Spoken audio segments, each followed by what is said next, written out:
Hello. If you don't know me, my name is Louise and I vlog for fun and to talk about my writing journey, but in this video I'm not going to be doing that because I haven't really been inspired to write lately, but like it's summer, which is a great time to write, but like, I don't know, I've been doing a lot of stuff. I'll probably write again very soon, let's just say that. But right now I'm just vibing, enjoying summer, reading, and I wanted to make a video talking about like the books I've been reading lately, and then I was like, that's not gonna fill a whole video. And then I was like, what if I made a video about all my favorite things? Because I used to love those like summer favorites or like June favorites videos that influencers would make, and I said, you know what, maybe I'll do one of my own.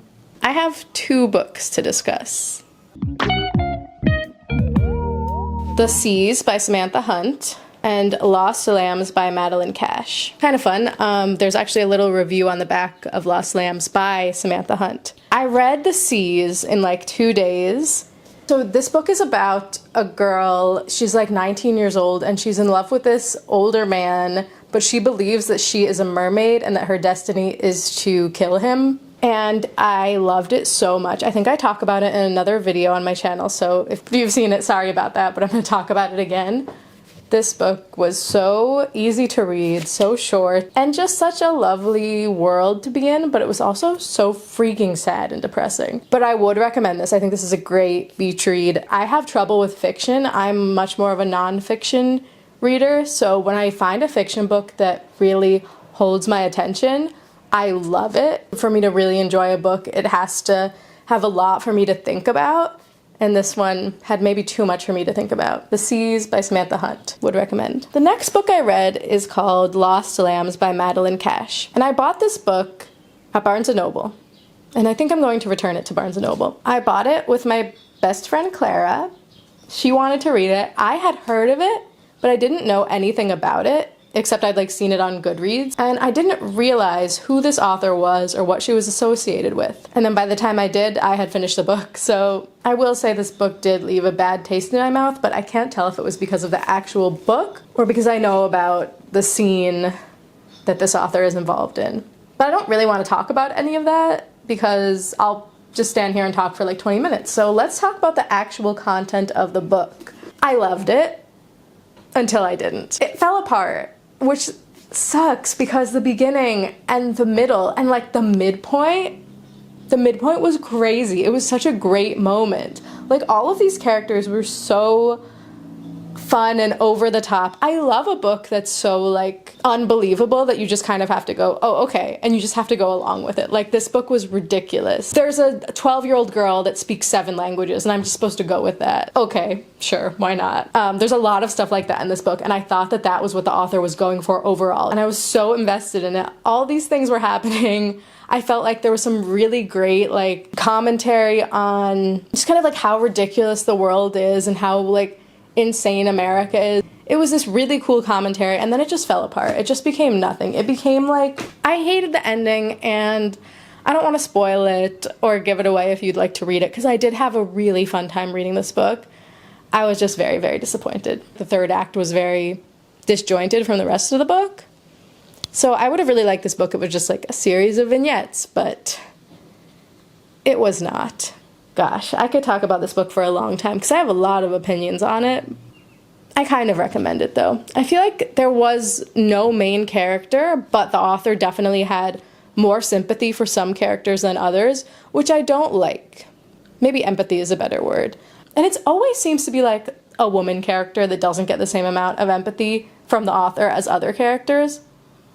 And usually it's a mother. Now that I'm thinking about it, there's 3 books that I've read recently that I felt like the author had no empathy for a character they created, and they were all moms. I mean, they kind of redeem the mom in the end of this book, but not really. Nobody really truly changes that much except for Louise. I think she's the only character that really has an arc, but her arc is not satisfying and doesn't really make sense. Like, it's not a great message. I don't know. The dad, I feel like, is given the most empathy and is the character that you grow to like the most, but it also felt very forced. I don't know. I'm sorry if I spoiled any of that. I'll put like a little warning that I've been talking about spoilers up to now, even though I don't know if I actually spoiled any of the book, but If you read it, I would love to talk to someone about it. I give it a 3 out of 5. I give it a solid 3 out of 5, and I give The Seas a 5 out of 5. I read a couple other books this summer, but those two are the ones I have the most to say about. But if I were to make you a recommendation of one book or series to read this summer, which you've definitely already been recommended, either by me on this channel or someone else, because this is a really popular book series, it is My Brilliant Friend and the 3 other books in the Neapolitan Quartet. That's what it's called. So if you haven't read them, I don't know what you're doing. Like, I've recommended this series to so many people. Literally both of my best friends' boyfriends have read this series because of me. And my best friend, she read it. So get on it. It's devastating, but there are some summer vibes, as you might be able to tell from this cover. The covers are extremely misleading, but the characters... Alright, I'm not going to say anything else about this book because I have read it like 2 years ago, and you've probably heard a ton about it. But if you have not, go buy My Brilliant Friend, and then get the others from the library, or get them all from the library. I don't know, just read them. You need these in your life. So this is like my summer reading stack right here. Let's talk about some movies.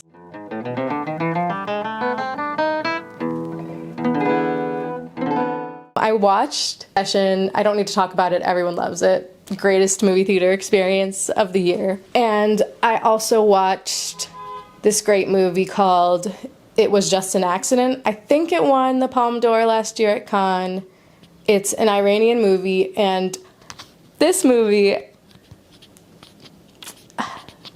it was very slow, but I didn't mind it so much. Like, I was very interested in what was going to happen. Like, there's a big question that keeps you invested in it, but it was very, very slow. And as I was watching it, I was like, okay, I feel like this movie had a very low budget and potentially like a very short script, but they knew they needed to fill at least 60 minutes to make a feature film that was, you know, could be Oscar nominated or could, you know, get into film festivals. Like, look at me talking about how the sausage is made. So I kind of felt that, and I didn't know that for sure.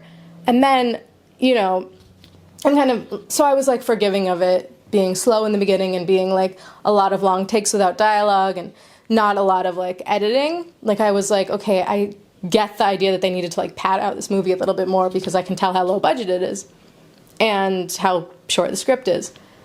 But then, you know, it started to get going a little bit and there were some exciting scenes, but it did feel like there's a lot of extra dialogue here, and I'm like, and then like there's a really exciting sequence and I'm with it. Like, this is crazy. I'm feeling a lot of different emotions for the characters, which when a movie can do that, because I'm a cold, heartless woman, so if I can feel a lot for your characters and be very conflicted about it, that's when you've got me. And then the climax was like jaw-dropping, and I was like, everyone needs to see this movie. This is a mind-blowing climax. And then the final shot,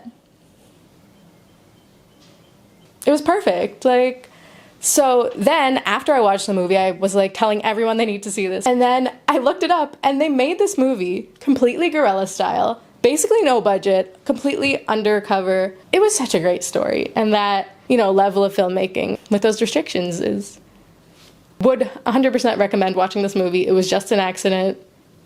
My dad showed me this movie that I love, The Trouble with Angels, and it's a movie from the 60s about 2 high school girls in a Catholic boarding school. It's super colorful and super fun, and I love the costumes, and it's just like full of antics. It's such a fun teen girl like slumber party movie, but then it has a twist that really, really hits. I loved it. I don't know, I feel like if it was made today, people would have a lot of mixed reactions about the twist, but because it was made in the 60s and it's such like a sweet little movie, it's like perfect. I would totally recommend that movie if you haven't seen it, especially if you love 60s fashion and antics and girlhood and yeah, and nuns and fun nuns and antics with nuns. It's directed by Ida Lupino, and she was one of the first woman directors, if not the first. I don't know. I didn't really pay attention in cinema history class, but I don't know how YouTubers do it. I have been yapping for like 20 minutes. My throat hurts. Let's talk about some material items. I just love talking about books and shoes. I don't know what it is. Last summer, I bought these sandals in red. This summer, I bought them in black, and I have no regrets. I think next summer, I will buy them in blue because they do come in 3 different colors. They are my favorite sandals.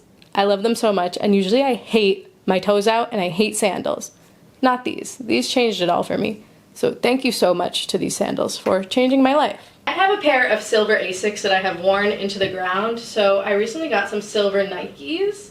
I love sneakers. I've got a ton of sneakers, but for some reason I truly only want to wear shiny silver sneakers. They feel more elevated than like Adidas Sambas. I don't know if it's like very millennial to wear Nikes. It feels millennial, but I'm okay with that.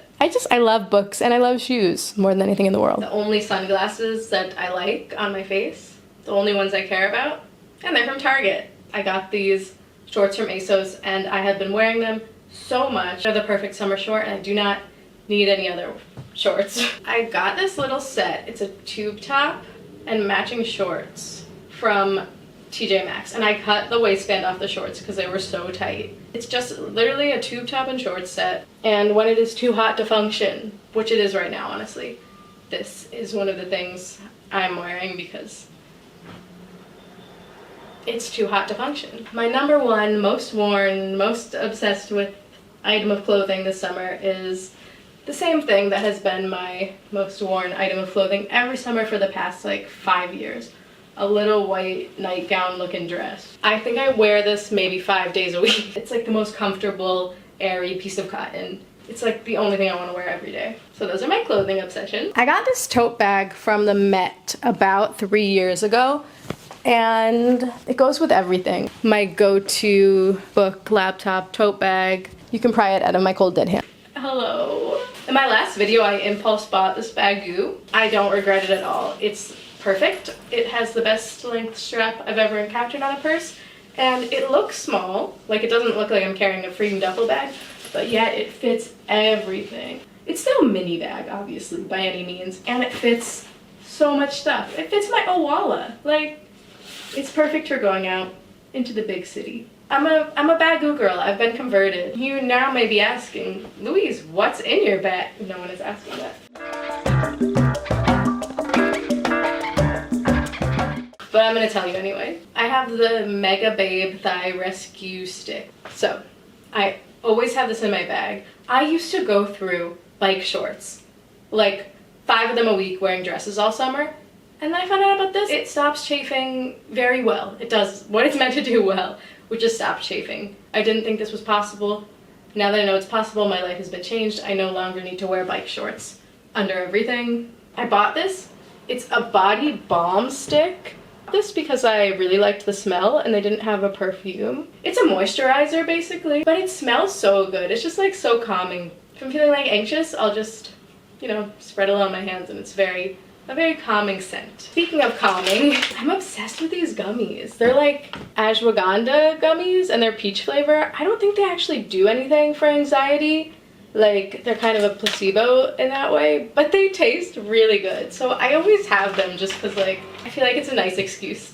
Like, oh, they're calming, but it's like, I just want candy. I always have floss picks. Always, always. So if we're out and about and you need floss picks, you let me know. That's what's in my bag. There's a bunch of other stuff in my bag. I don't think anyone would care, so I'm not going through it. Favorite hair product at the moment.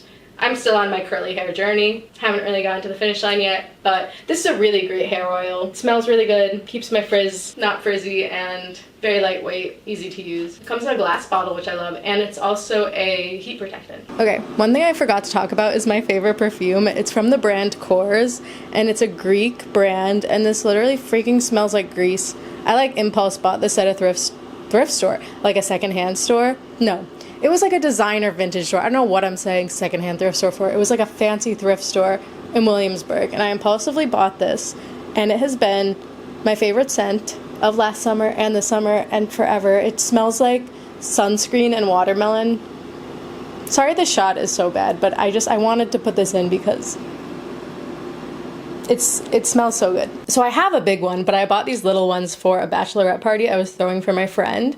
I am so happy I did that because it's 20 ounces and it's the perfect size, and I've been getting matcha in it, and I get it now. Like, I understand this culture. I'm happy about it. I love being called basic, actually. It's one of my new favorite things. So I am a gatekeeper, so I'm not going to tell you all my favorite matcha places in New York City, but if you would like to know, hit me up, slide into the DMs, and I'll probably tell you. I will drop my favorite matcha place just because I think it's a little bit more well-known. It's called Complex. They have matcha lattes, but they're really good. Matcha is like the matcha soda, matcha shot, stuff like that. It's by Grand Central, so I feel like it's like a 10-15 minute walk from Grand Central, but it's worth it. It's worth the walk. I got this Digicam. It's super tiny and cute, perfectly fits in my bag, and it's waterproof. I got this because my friend Katie had one, and I was like, you know what, I want that. It's so great for flash photos. I don't really post a lot of photos, but I like having them. Maybe this is kind of a waste of money because I'm like, am I ever gonna put these photos on the computer? Maybe not, but it's been really fun to bring places and have everybody take pictures. I have really been loving cooking this summer. I have been a grill boss for many years. There are 3 dishes that we've been making that I would recommend. One thing that I always make is a piece of salmon in the air fryer, 12 minutes, over rice, and then add in avocado, cucumber slices, green onion, maybe like edamame if you have it. Usually I don't have it, but that's always a nice addition. And then put Kewpie mayo and sriracha. Mix that up, you get a nice little salmon, rice bowl, salad, whatever, and then I put a ton of sesame seeds on top. Another recipe that is one that I do a lot is like a lemon pesto pasta with zucchini in it, and if you want to be a little more fancy, some grilled shrimp. I feel as though I don't need to explain how to make that recipe. And one of my most favorite dinners is we do just like a grilled chicken over rice. We throw in mango, avocado, cucumbers, tomatoes. Super simple. Just takes a lot of cutting. And like a bunch of herbs on top. Just like random stuff like cilantro. This is like the random stuff bowl, but it's so good. Like anything with mango in it, honestly. Like I've been growing cucumbers in my garden. My dream was to grow 1. I have grown 3. So I made 2 really big lifestyle choices. I feel like it was kind of over the course of the year. I'm really feeling so happy that I did both of these things this summer. The first was deleting Instagram off of my phone. Best thing I have ever done. For the first few weeks, it was weird. I kept like re-downloading it. I would like force myself to only re-download it on the weekends and then delete it again. And now I do not even miss it at all. Like the few times when I have re-downloaded it, because I do want to like post stuff on my short films Instagram. I don't know, there are great things about Instagram, and I love reels, and I love like travel videos, and I love seeing like what my friends are doing, but it's just too much. It's too much all the time. So living without it has been so wonderful. Have I been a little too addicted to Reddit? Maybe, but we're working on it. And then the other big thing I've done is I started going to the gym in the mornings, and I hate it, and I hate waking up, but it is like the greatest thing ever. Okay, that's all I have to say. Those are my summer favorites. Thank you for watching. And maybe we'll get some writing in the next video. I don't know, we'll see.